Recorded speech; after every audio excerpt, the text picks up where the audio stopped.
Oh, Jésus, oh.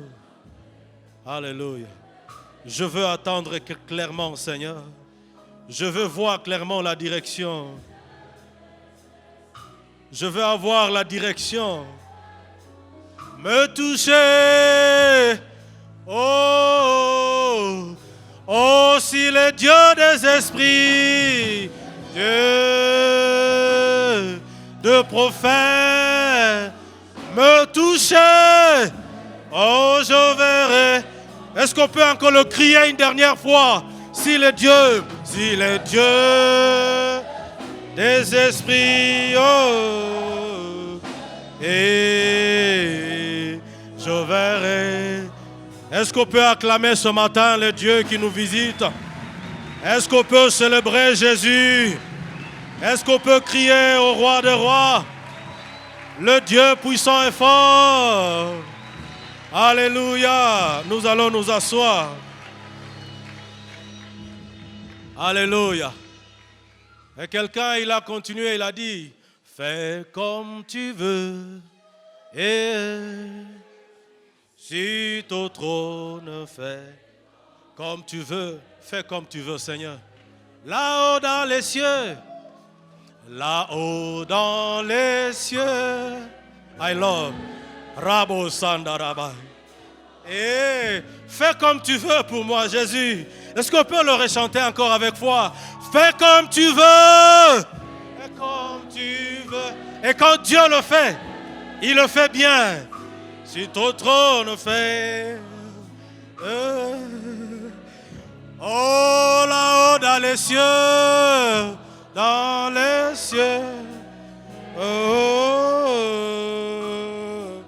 ne que. Alors ce matin, nous allons par moments prêcher, nous arrêter et prier. Amen. Le culte de ce matin, il est essentiellement un culte de prière et nous bénissons Dieu. Merci au Seigneur qui nous soutient et qui nous amène dans cette dynamique. Je voudrais aussi reconnaître la grâce que j'ai ce matin par notre Père de communiquer la pensée de Dieu.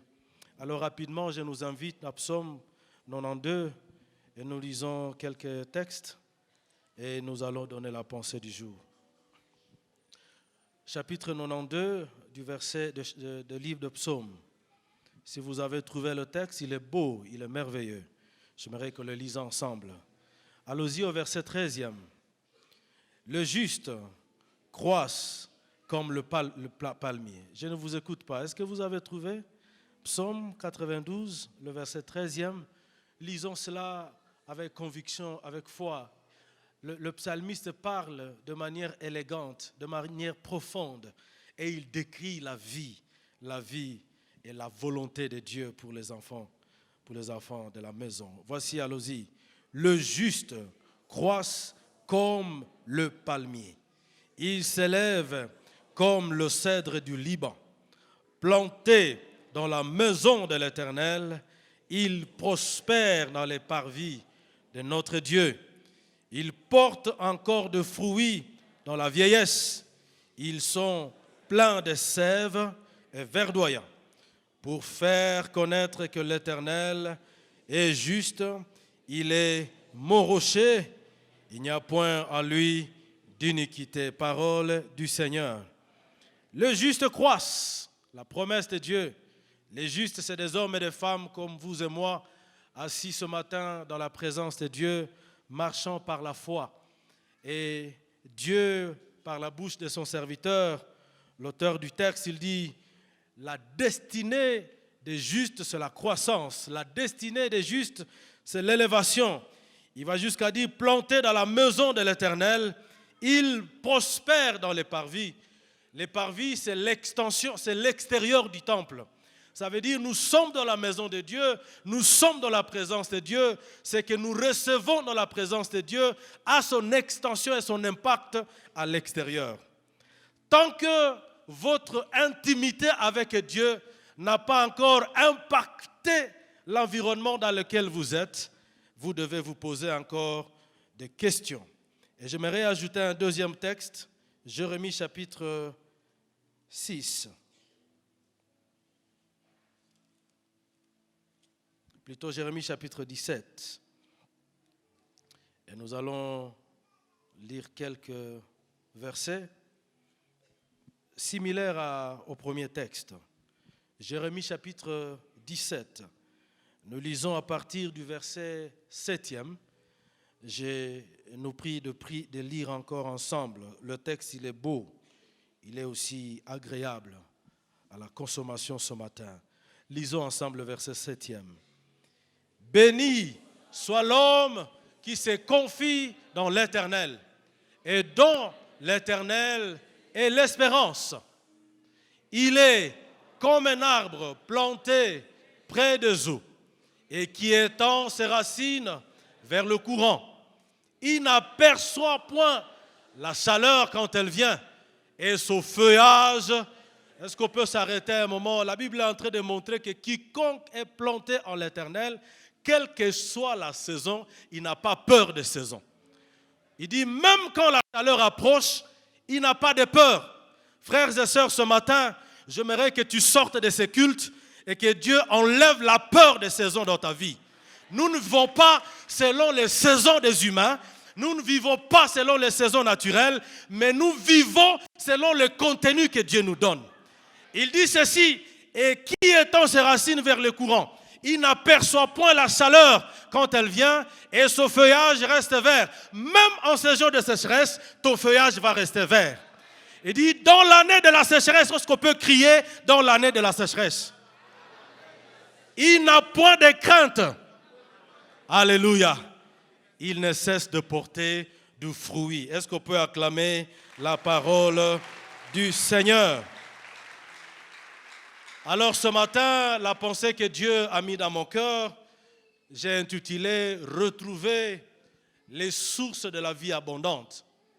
Depuis quelques semaines maintenant, nous parlons de la vie abondante comme une promesse de Dieu dans notre vie en tant qu'Église, en tant que peuple appartenant à cette famille.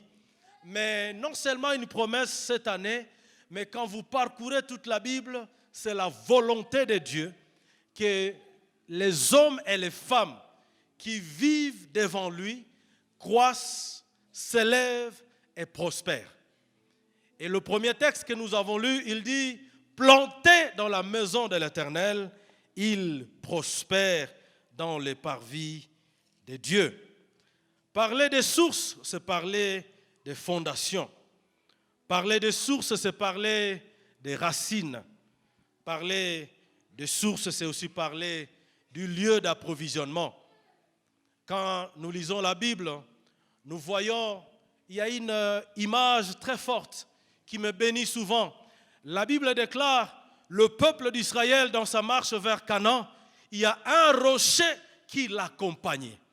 Et à chaque étape de leur marche, ce rocher donnait l'eau qui permettait au peuple de continuer sa marche.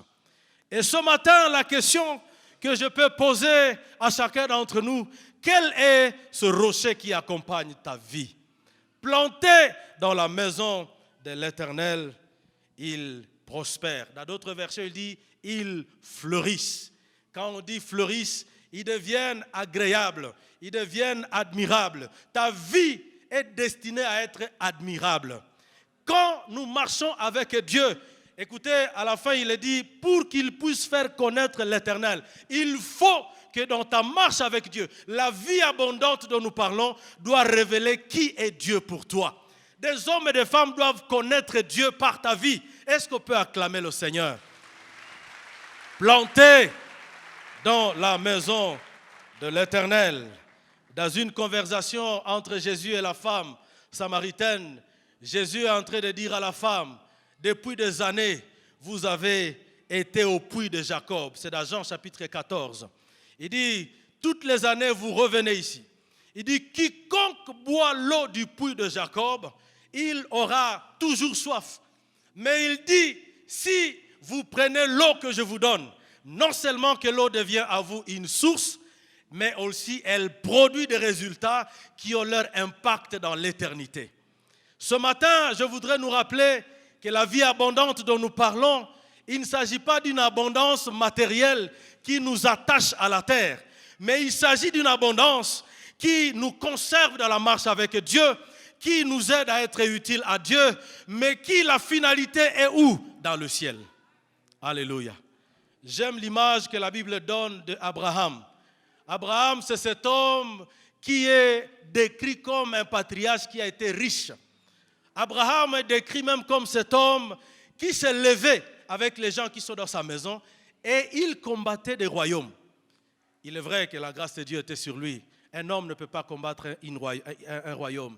C'est qu'il y a Dieu qui le soutenait. Mais il est présenté comme un homme des autels et un homme des tentes. Deux leçons essentielles. Ça veut dire la vie d'Abraham se résume à deux choses. Malgré toute l'abondance, malgré toute la grâce, malgré toute la grandeur que Dieu lui a donnée, les autels représentent la connexion avec Dieu. Alléluia. À chaque étape où Abraham réalisait quelque chose, lisez dans Genèse à partir du verset 12e, vous continuez jusqu'à chapitre 14, vous allez voir, et en ces lieux, Abraham bâtit un autel. C'est un homme qui était connecté à une source, et c'est cette source qui faisait sa vie. Gloire au Seigneur.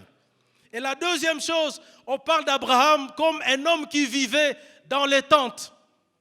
Les tentes, c'est le symbole aujourd'hui peut-être des maisons qu'on peut démonter. Et Hébreu parle d'Abraham, il reconnaissait qu'il était étranger sur la terre. Frères et sœurs, j'aimerais que ce matin, l'abondance dont nous parlons puisse être celle qui nous accompagne dans notre voyage vers le ciel. Parce que si c'est une abondance qui nous attache à la terre, ce n'est pas l'objectif de Dieu. Alléluia. Et donc ce matin, j'aimerais que vous compreniez toutes les questions de puits et de sources. Quand Jésus parle à la femme, il dit, si tu bois au puits de Jacob, tu auras toujours soif. Le puits de Jacob représente tes efforts. Le puits de Jacob représente ton intelligence. Le puits de Jacob peut représenter tes relations. Vous savez qu'il y a des personnes qui ont de l'orgueil de leurs relations, qui ont de l'orgueil de leur diplôme, qui ont l'orgueil de ce qu'ils sont. Mais Jésus rappelle à la femme, il dit, vous avez toujours bu ici, mais vous avez la soif. En d'autres termes, il y a des résultats qui ne donnent pas une satisfaction éternelle. Mais la seule chose qui peut donner le résultat, qui a la satisfaction éternelle, c'est Dieu lui-même. Alléluia. Il dit, mais si tu bois de l'eau que je te donne, cette eau devient à toi une source.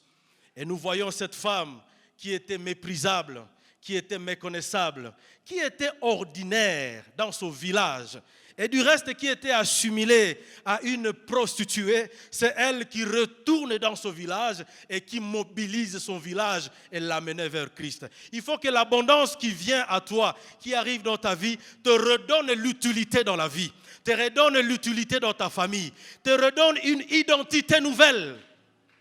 Et je prie ce matin, alors que nous prions, que Dieu soit en train de revêtir quelqu'un, un nouveau manteau qui te donne une identité nouvelle. Et elle est sortie de son village comme une femme ordinaire.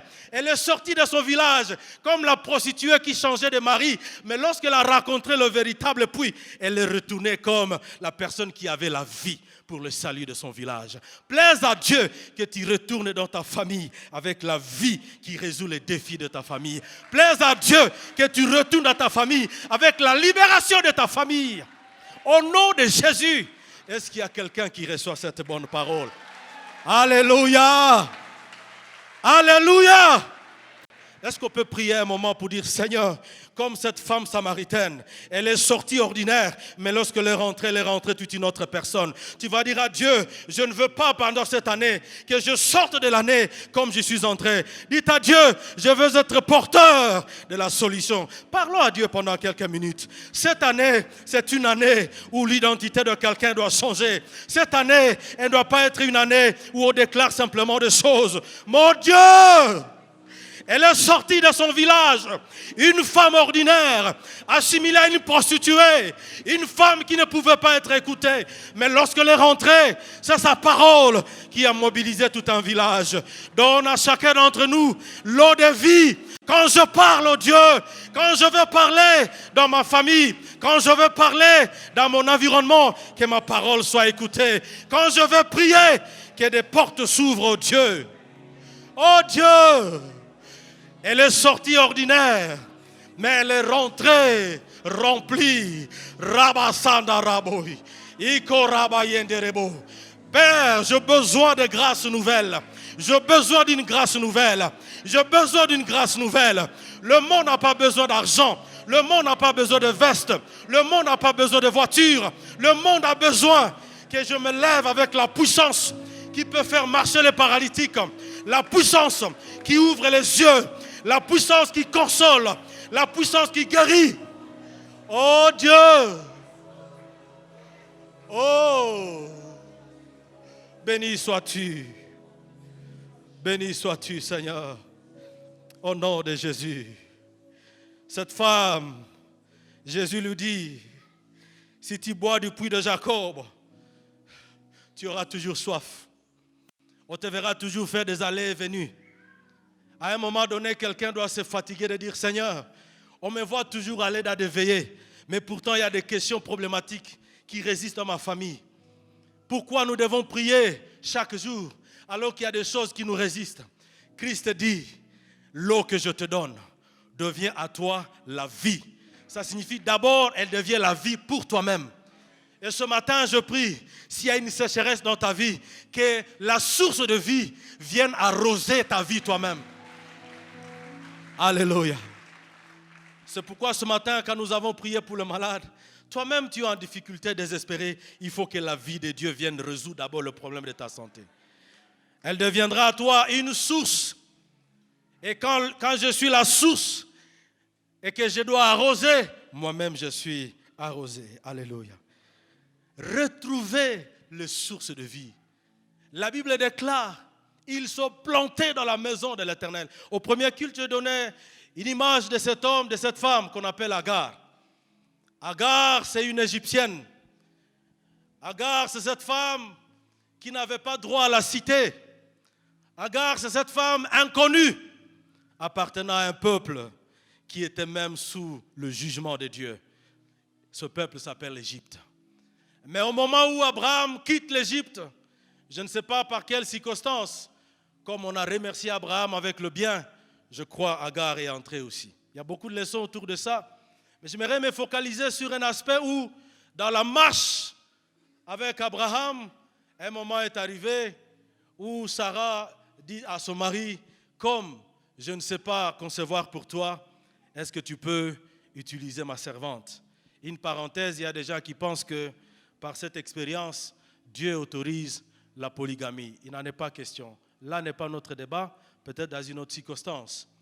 Et Agar, à un moment donné, comme elle se retrouvait dans une situation difficile, elle a eu un enfant avec Abraham, mais lorsque finalement Dieu accomplit la promesse, il dit à Abraham, tu n'as pas de choix, tu dois chasser cette étrangère avec son fils.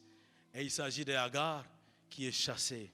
Et la Bible déclare dans Genèse chapitre 21, et vous lisez un peu tout le chapitre, l'histoire de cette femme, la Bible dit, elle se retrouvait errant dans le désert, abandonnée, malheureux.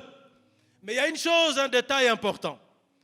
Quand Abraham, malgré lui, il a chassé Agar, il est écrit dans la Bible, Abraham a pris quelques morceaux de pain, il a donné à cette femme. Et il a pris une deuxième chose, c'était comme un vase. La Bible parle d'une outre. Outre, kitungi, mutungi. Il a pris un mutungi et il a donné à Agar. Il dit, va-t'en. Et la Bible déclare, alors que la femme se retrouvait dans le désert, mukati nye walimpatia ikaisha. Na maji nye ilikuwa mkitungi kama mutungi nayo ikaisha. Frères et sœurs, les efforts des humains ont des limites. Même à un moment donné, l'expérience humaine a des limites.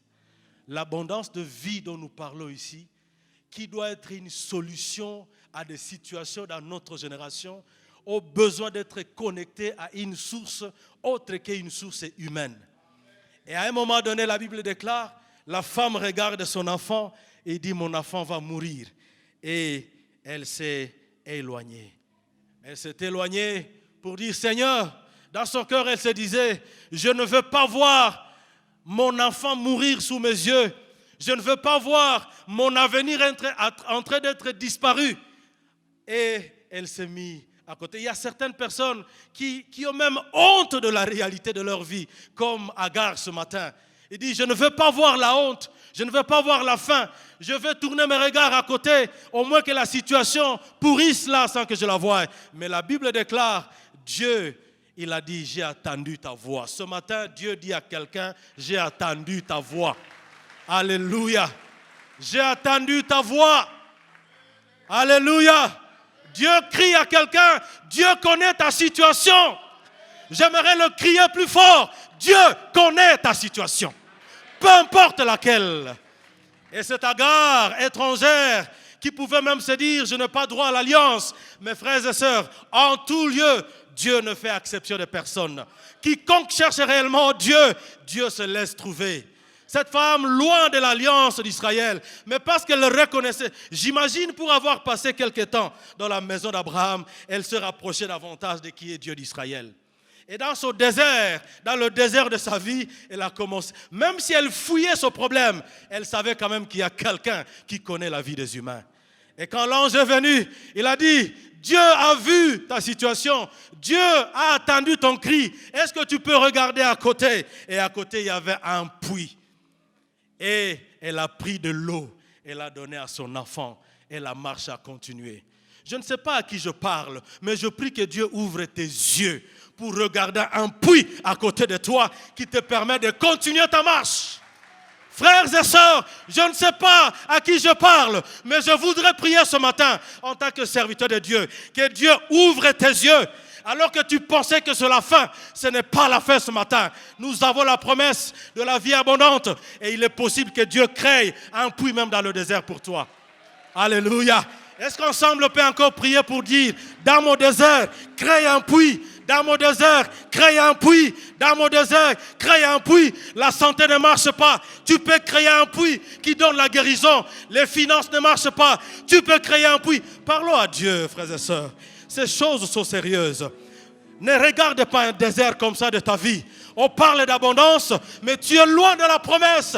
Mais il y a un Dieu au ciel qui voit dans le désert de ma vie, dans le combat de ma vie. Oh mon Dieu, dans cette sécheresse du ministère, j'ai besoin d'un puits. J'ai besoin d'un puits. Oh Dieu, là où je vais puiser l'eau nouvelle, là où je vais puiser l'énergie nouvelle, là où je vais tirer les grâces nouvelles pour porter ton évangile plus haut dans la puissance, dans l'autorité de Christ. Oh Dieu, j'ai besoin que ce puits soit créé. Oh mon Dieu, dans le désert de ma vie, viens Seigneur. Dans le désert de ma famille, viens Seigneur. Dans le désert de mon ministère, viens Seigneur. Dans le désert de ma profession, viens Seigneur. Oh, demande à Dieu de créer un puits pour toi. Retrouver une source. La source de vie. La source de vie. Baba, asante asubuhi ya leo. Natangaza ukubwa wako. Natangaza uaminifu wako. Natangaza nguvu za Mungu. Natangaza nguvu za Mungu. Katika kikawa ya maisha, nahitaji uende kanishindikiza. La Bible déclare, il y a un rocher qui accompagnait Israël. Et chaque fois dans la chaleur du désert, ils avaient toujours de l'eau. Ils avaient toujours de l'eau. Alléluia. Oh mon Dieu, que ta grâce m'accompagne et me soutienne. Yeshua, Yeshua. Aïe. Ah. Eh. Oh. Est-ce qu'on peut murmurer encore ces paroles pendant une minute? Yeshua. Yeshua. Yeshua est avec toi. Aïe. Oh. Oh. Oh. Oh. Écoutez cette troisième requête que j'aimerais nous proposer. La Bible déclare, même quand il voit la chaleur arriver, il ne craint pas. Et il dit, même dans la saison de la sécheresse, il n'a point de crainte. Ce matin, et il dit, il ne cesse de porter du fruit. Tu vas dire à Dieu, j'enlève la peur des saisons. Il y a des personnes qui vivent avec la crainte du lendemain. Et ça, c'est une stratégie du diable pour vous opprimer, enlever votre joie, enlever votre paix. Tu vas dire à ton cœur, il y a de l'avenir pour moi de la part de Dieu. Et le Dieu qui me soutient, peu importe la saison, il accomplira sa promesse.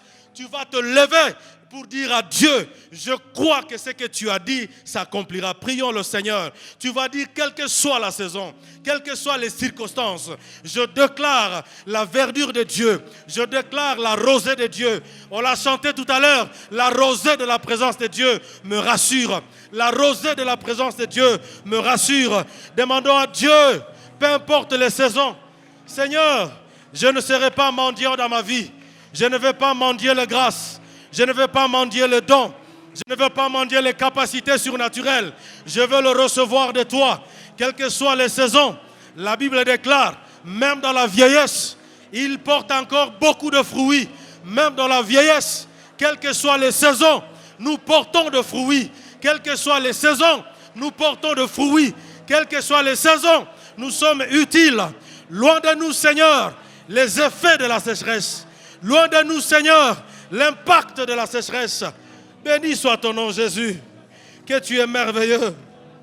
Oh, oh, Rabasanda Rabayeko. Oh, l'eau que je lui donnerai jaillira jusque dans l'éternité. Oh, merci Seigneur. Mets fin à la sécheresse de ma vie. Viens me donner ce qu'il faut. Viens me donner ce qu'il faut. Afin que je te serve avec efficacité. Béni soit ton nom, Jésus. Alléluia. Oh, Jésus. Seigneur, merci pour ta grâce. Merci pour ta faveur. J'aimerais continuer avec deux vérités essentielles. Ensuite, nous allons nous lever et prier le Seigneur. La vie abondante dont nous parlons, c'est cette provision de la marche sous toutes ses formes, les grâces de Dieu, les dons spirituels, l'intelligence, la protection de Dieu, la santé, même les richesses, afin que nous le servions. La première vérité de ce texte que j'aimerais que nous comprenions, c'est que toute promesse de Dieu est comme une sémence que Dieu vous donne. Elle a besoin ou elle nécessite un environnement pour sa croissance et pour son épanouissement. Le texte dit, tout homme pieux, craignant Dieu, il croisse, il prospère. Mais écoutez, le deuxième passage que nous avons lu, il dit, il est planté dans la maison de l'Éternel. Il y a des gens qui sont à l'église, qui veulent avoir une famille stable, mais vous vivez contrairement aux principes et aux lois que Dieu a établies par rapport aux familles. Vous trouvez même dans les églises, il y a des gens qui sont papa et maman, mari et femme, mais infidèles à leur femme, infidèles à leur mari. Quels sont les principes qui guident ta vie? Quand nous parlons des sources, nous avons parlé des principes, nous avons parlé des fondations. La vie abondante repose sur certains principes, sur certaines valeurs. Il y a certaines familles, même chrétiennes, mais guidées par les traditions. Vous trouvez un homme, une femme, mais qui est tellement influencé par sa tradition, par sa coutume. Frères et sœurs, la coutume des enfants de Dieu, c'est la parole de Dieu. La référence de notre conduite, c'est la parole de Dieu. Nous ne sommes pas en train de dire que nous n'allons pas nous référer à certaines pratiques de nos traditions, ainsi de suite. Mais il y a des pratiques qui détruisent des familles.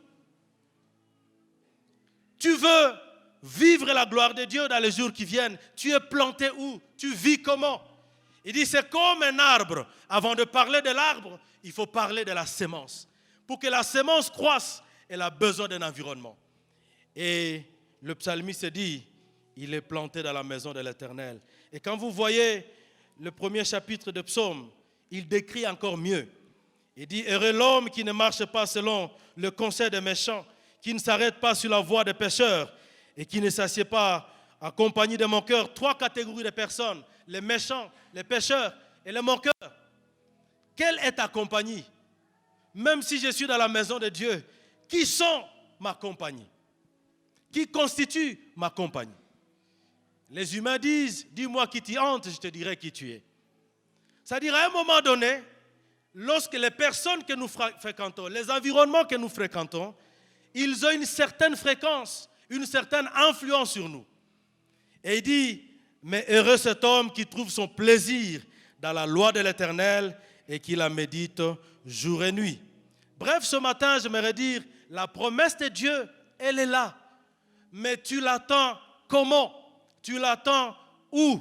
Tu fais quoi? Écoutez, Jérémie chapitre 29, le verset 11e, un verset que nous récitons chaque jour. Car moi, l'Éternel, je connais les projets que j'ai formés sur vous, projets de paix et non de malheur. Il dit afin de vous donner de l'avenir et de l'espérance. Souvent, nous nous arrêtons à ce niveau. Mais c'est toujours mieux de continuer au verset suivant, le verset 12e. Est-ce qu'on peut lire ensemble? Vous m'invoquerez et vous partirez. Vous me prierez et je vous exaucerai. Le verset 13. Vous me chercherez et vous me trouverez si vous me cherchez de tout votre cœur. Il a fait la promesse, mais dans l'attente de l'accomplissement de cette promesse, il a besoin de toi, il a besoin de moi à côté de lui. C'est là qu'il dit, vous m'invoquerez. Que fais-tu? Où es-tu?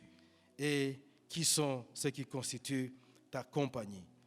La deuxième chose, ou la deuxième vérité que j'aimerais mentionner, c'est que la parole de Dieu est une clé essentielle pour ouvrir les portes de la vie abondante. La parole de Dieu est une clé, je pouvais même dire est une source, parce que nous parlons de retrouver les sources de vie abondante. Et ici, je voudrais m'attarder pendant quelques minutes sur la parole de Dieu comme une des sources de la vie abondante. C'est comme cela que la Bible déclare, mais celui qui médite et qui trouve son plaisir dans la parole de Dieu, il est comme un arbre planté près d'un courant d'eau qui donne son fruit à sa saison et dont le feuillage ne se flétrit pas. Retrouver les sources de la vie abondante, c'est reconnecter aux sources de vie abondante. Et ce matin, mon invitation, c'est reconnecter à la parole. La parole comme une des sources. Quand vous allez dans Psaume 119, Média, projetez-moi ce texte, il est bon. 119, le verset 14, je pense. Il dit, je me réjouis. Est-ce qu'on peut lire ensemble? Je me réjouis en suivant tes préceptes, comme si je possédais tous les trésors. Quand vous allez par extension dans la pensée du psalmiste, il est en train de dire autrement, quand j'ai ta parole, j'ai la clé qui me permet d'accéder au trésor de la vie. Alléluia. Combien de fois nous sommes dans la parole de Dieu? Nous parlons de la vie abondante. Mais quelles sont les sources auxquelles nous sommes attachés pour réellement accéder à la vie abondante? J'aime toujours une parole dans la Bible qui dit, dans leur détresse, ils ont crié à l'Éternel.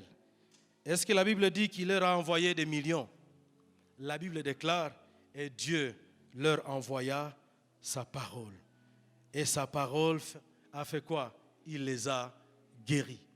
Quand Dieu veut agir dans la vie d'un homme, d'une femme, quand Dieu veut apporter un renouveau dans la vie d'un homme, d'une femme, remarquez toujours que Dieu, il libère une parole pour vous. Le parcours d'une destinée de gloire, le parcours d'une vie qui impacte de vie, commence toujours par une parole. Ça peut être une promesse, ça peut être une lumière que Dieu jette dans ton esprit, qui te pousse à te lever. Ce matin, j'aimerais recommander à chacun d'entre nous, reconnectons-nous avec la parole de Dieu comme une source de vie et de vie abondante. Alléluia. Combien de fois, il y a un homme qui parlait, il disait, si nous les chrétiens, le temps que nous passons devant nos téléphones et nos caméras, nos écrans pouvaient équivaloir au temps que nous passons dans la Bible, je pense que la vie des chrétiens serait différente. Alléluia. La parole de Dieu comme une source de vie abondante. Écoutez Ésaïe chapitre 48. Il dit, ainsi parle l'Éternel, le verset 17e, ton Rédempteur, le Saint d'Israël, moi l'Éternel, ton Dieu, je t'instruis pour ton bien, je te conduis dans la voie que tu dois suivre. Le verset 18, est-ce qu'on peut lire ensemble? Oh, si tu étais attentif à mes commandements, ton bien-être serait comme un fleuve et ton bonheur comme le flot de la mer. Quelle belle description. Si tu étais attentif à mes voix, dans la plupart des cas, nous connaissons réciter des passages bibliques. Mais est-ce que ces passages deviennent une vie? Est-ce que ces passages deviennent un mode de vie? Redécouvrir, retrouver les sources de la vie abondante et la parole de Dieu comme une source. Continuons au verset 19. Il dit, et ta postérité serait comme le sable, et le fruit de tes entrailles comme le grain de sable. Ton nom ne serait point effacé. Mais le centre de tout ça, c'est quoi? Si tu étais attentif à mes commandements, la parole de Dieu, elle assure la protection de nos vies. La parole de Dieu, elle nous garantit même la santé. Vous savez qu'il y a certaines personnes, lorsqu'on dit que la Bible interdit ceci ou cela, et ils disent que bon, Munguna en a exagéré. En réalité, c'est là que Dieu dit, je t'instruis pour ton bien. Quand quelqu'un, dans l'impudicité, il attrape une maladie, et lui-même décède, et qu'il laisse derrière lui une veuve et des orphelins, vous pensez que c'est Dieu qui perd? C'est toi qui perds. Il dit, je t'instruis pour ton bien. Il dit, si tu étais attentif à mes commandements, il dit, ton bien-être, frères et sœurs, le bien-être dont nous parlons, l'abondance dont nous parlons, elle dépend de notre connexion à la parole de Dieu. Alléluia. Elle dépend de comment nous nous connectons à la parole de Dieu comme source de vie dans leur détresse. Vous savez, la parole de Dieu, elle vous donne même la consolation. Et combien de fois nous sommes venus, parfois au culte, abattus, découragés, désemparés, mais tu sors de l'église grâce à la parole de Dieu avec l'énergie de continuer la marche. Ça veut dire que la parole de Dieu, elle crée à toi l'espérance. Nous ne parlons pas ici de l'espoir qui fait vivre, nous parlons de l'espérance vie. La parole de Dieu. Combien de fois il y a des gens, et nous avons reçu des témoignages, ils disent, ce jour-là, j'étais prêt à faire un acte de suicide. Mais sorti du culte, j'ai résolu à mettre fin à cette décision. La parole de Dieu, elle peut vous redonner la vie. Alléluia, la parole de Dieu. La parole de Dieu, elle est le garde-fou de notre vie abondante.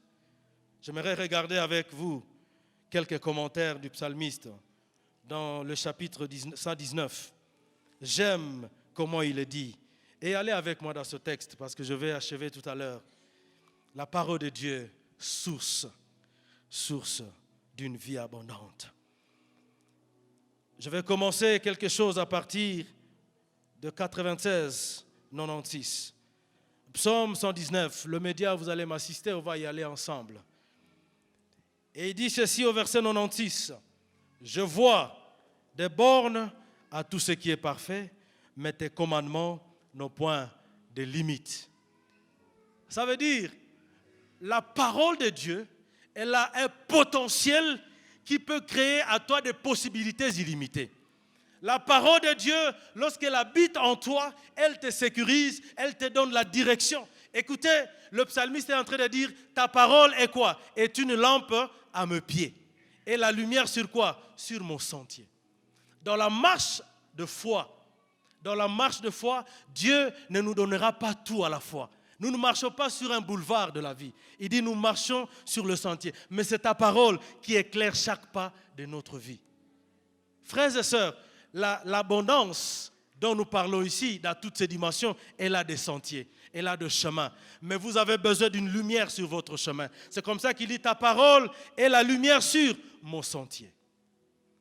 Et retournons dans le texte. Il dit, je vois tes commandements, nos points de limite. Mais il dit, combien j'aime ta loi. Elle est tout le jour, l'objet de ma méditation. Écoutez la suite. Il dit, tes commandements me rendent plus sage que mes ennemis. Est-ce qu'on peut lire ensemble ces 3 versets? Ils sont intéressants. Tes commandements me rendent plus sage que mes ennemis, car je les ai toujours avec moi. Je suis plus instruit que tous mes maîtres, car tes préceptes sont l'objet de ma méditation. Enfin, j'ai plus d'intelligence que les vieillards, car j'observe tes commandements. Est-ce que vous retrouvez un peu ce refrain? Car tes préceptes sont l'objet de ma méditation. Car j'ai tes préceptes avec moi. Il parle de, tu me rends plus sage que mes ennemis. Tu me rends plus instruit que mes maîtres. Et j'ai plus d'intelligence que le vieillard. J'aimerais qu'on tire ici un sujet de prière ce matin. Vous savez, je parlais des bénéfices de la parole de Dieu comme source de vie abondante. Il y a 3 niveaux que le psalmiste est en train de décrire ici. Il parle des ennemis, il parle des maîtres et il parle de qui? Il parle de vieillards. Mais il dit, ta parole me permet de naviguer dans toutes ces dimensions. Les ennemis, c'est des réalités, c'est des situations, c'est des personnes qui peuvent s'interposer pour empêcher ta marche. Mais il dit, grâce à ta parole, je deviens plus sage que mes ennemis. Grâce à ta parole, je suis capable de transcender ou de traverser des moments difficiles. Je ne sais pas ce matin tu traverses quelle situation, mais la parole de Dieu, elle est capable de te frayer un chemin là où visiblement tu ne pouvais pas passer. Alléluia. J'aime toujours l'expérience de Jésus. La Bible déclare, en réalité, si les princes de ce monde pouvaient savoir que, en crucifiant Jésus à la croix, c'était pour que l'œuvre de Dieu s'accomplisse, ils ne pouvaient pas le faire. Ça veut signifier, la sagesse de Dieu a fermé l'intelligence des humains ou du diable en fait qu'il pense qu'il tuait Jésus, mais il accomplissait la volonté de Dieu. Laisse que la sagesse de Dieu accompagne ta vie. Là où l'opposition, là où l'inimitié, là où les obstacles se présentent, mais que la sagesse de Dieu t'aide à naviguer. Alléluia. Vous savez, dans la vie, kuna wakati hautapigana na kila mtu. Jésus, tout le monde visiblement pouvait wanamusikilia huruma. Acha bakusikilia huruma. Mwa ile huruma Mungu ataaccomplir mambo yake. Il dit, ta sagesse, ta parole me rend plus sage que mes ennemis. Ta parole me donne la capacité de transcender, de naviguer dans des situations. Vous savez, le monde, c'est vraiment un désert. Parfois, vous rencontrez des personnes, vous rencontrez des réalités. Tu dis, quelle est l'étape suivante? L'étape suivante demande à Dieu de te donner la sagesse. La Bible déclare, il a créé le monde par sa sagesse et il soutient le monde par sa sagesse. Et quand on parle de sa sagesse, c'est sa parole. Frères et sœurs, il leur envoya sa parole et sa parole les guérit. Je prie que cette parole te rencontre dans ta situation et puisse réellement te donner un chemin. Alléluia. Les ennemis de nos vies, c'est une limitation. Mais la parole de Dieu, elle est capable de nous aider à transcender. La deuxième chose, il dit, tu me rends plus instruit que mes maîtres. Vous savez, dans la vie, et même dans notre langage ici au Congo, il y a toujours cette expression où le grec, grand maître, ça veut dire que c'est vraiment quelqu'un qui a réussi dans la vie, c'est quelqu'un qui s'impose, c'est quelqu'un qui est très influent et il attire l'admiration. Et parfois, quand vous regardez toutes ces réalités, il dit les maîtres. Ici, il est en train de dire plus instruit que le maître. À d'autres termes, les maîtres, c'est des personnes, c'est des réalités, c'est des situations qui parfois, quand vous regardez, ça devient comme si mais lui, il dit, ta parole me donne l'instruction qui me permet d'être au-dessus des situations que j'ai enviées aujourd'hui.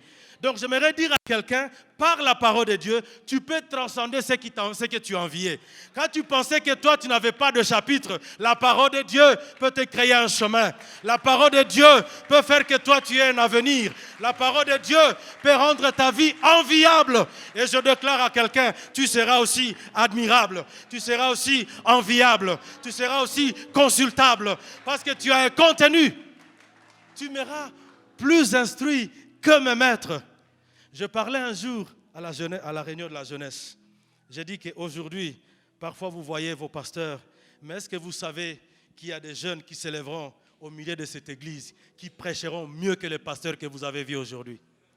Que ce que vous avez vu aujourd'hui ne devienne pas le niveau qui vous limite. Va te plonger dans la parole de Dieu, parce que là, Dieu peut te donner une autre dimension. Afin que tu sois plus instruit, que tu sois plus utile. Ce qui est admirable aujourd'hui ne t'empêche pas d'aller plus loin, parce qu'il y a encore le chemin pour que tu deviennes ce que Dieu a prévu que tu sois. Et dis la parole de Dieu. Plongeons-nous dans la parole de Dieu. Tu veux mieux prêcher? Va dans la parole de Dieu. Tu veux avoir la sagesse? Va dans la parole de Dieu. Tu veux savoir comment avoir l'argent? Va dans la parole de Dieu.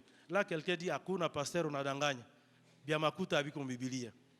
Les livres de l'économie se sont inspirés de la Bible. Il est actuellement prouvé que le maximum de livres de leadership, ils se sont inspirés de la Bible. Donc, avant même d'aller lire tous ces livres du monde, lisons la parole de Dieu. Alléluia. Il dit, je suis plus instruit que tous mes maîtres. Ce matin, je prie que Dieu déverse cette onction dans le cœur de quelqu'un où tu comprends que l'admirable d'aujourd'hui ne constitue pas ta limite. Ce que tu apprécies aujourd'hui ne constitue pas le niveau limite. Au-delà de ce que tu apprécies, tu admires aujourd'hui, il y a plus que ça. Et Dieu peut te donner ça. C'est le sens de la vie abondante dont nous parlons. Parce que si nous regardons ce qui se passe aujourd'hui, je peux dire c'est ça la limite. Mais au-delà de cela, et écoutez, enfin il dit, j'ai plus d'intelligence que le vieillard. Le vieillard se réfère à l'expérience. Le vieillard se réfère au nombre d'années et la durée. Mais il dit, tu me donnes plus d'intelligence que le vieillard. Ce matin, dans cette année d'abondance, j'aimerais dire à quelqu'un, Dieu peut te donner en un jour ce que les autres ont attendu pendant des années. Ça, c'est Dieu qui le fait. Dieu peut te donner en un jour ce que les autres ont attendu pendant des années. Ça relève de la souveraineté et du miracle de Dieu. Il est vrai que notre Dieu, c'est un Dieu du processus, mais quand il le veut, il abrège même la durée. Vous savez que Dieu est capable de créer un calendrier dans un autre calendrier. Lorsqu'Israël est en Égypte, il dit à partir d'aujourd'hui, ça devient le premier mois pour vous. Je prie que Dieu crée un calendrier dans ta vie qui donne un nouveau parcours dans ta vie.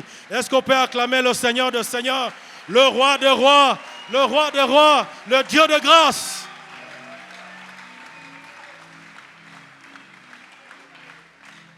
Alors, comme nous parlons d'abondance, une petite expérience matérielle.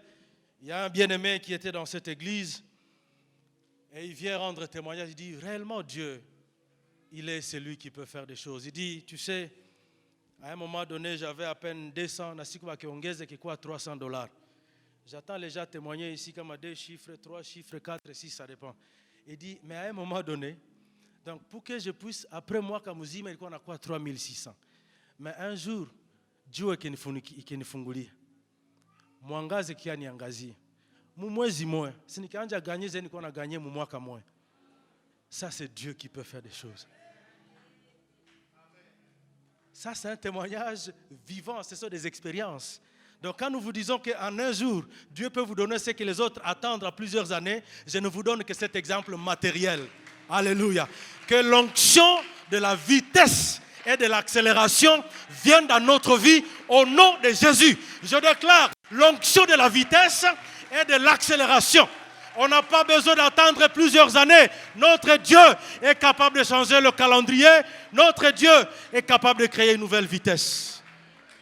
Et je dis, alors il dit, tu me donnes plus d'intelligence. Certains vieillards ont pris des années pour avoir l'intelligence, mais moi, tu viens cumuler toutes ces années en une année, tu me donnes tout. Que Dieu donne cela. Alors, est-ce qu'on peut se lever et prier le Seigneur? Est-ce qu'on peut se lever et prier le Seigneur? Le Dieu qui peut accélérer cette année d'abondance. Je disais, Seigneur, il y a des choses qui tardent encore dans le ministère que tu m'as confié. Il y a des choses que tu m'as montrées. J'ai besoin que cette année d'abondance, je vive ces choses-là. J'ai besoin, bien aimé dans le Seigneur, ce matin, on va juste faire une prière et nous voulons nous conformer à ce psaume où il dit, tu me rends plus sage que mes ennemis.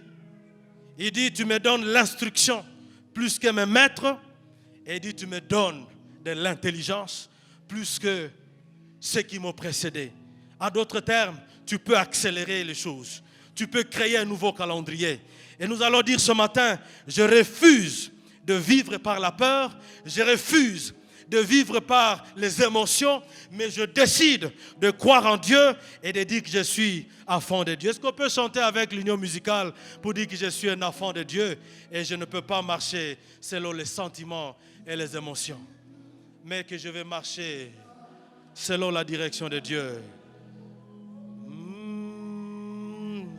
Je suis enfant de Dieu, je ne suis plus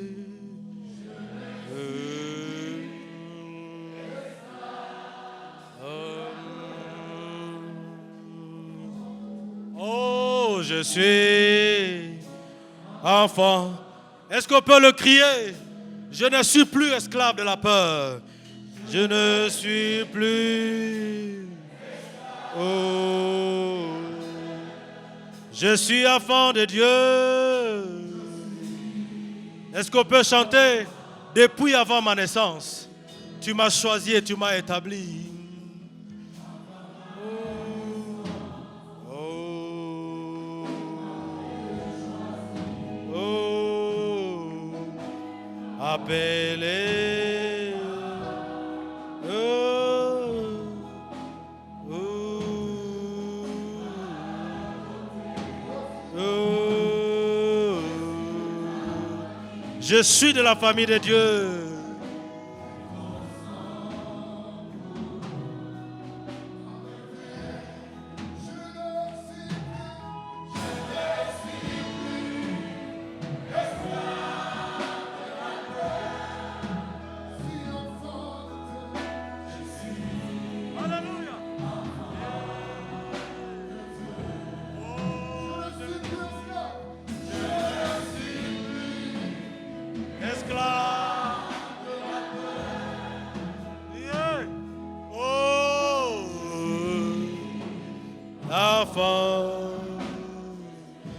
Est-ce qu'ensemble on peut lever nos mains vers le Seigneur et nous allons dire à Dieu, je ne suis pas esclave de la peur. Tu vas dire à Dieu, j'ai besoin que tu frayes le chemin devant moi. J'ai besoin que tu me reconnectes aux sources de la vie.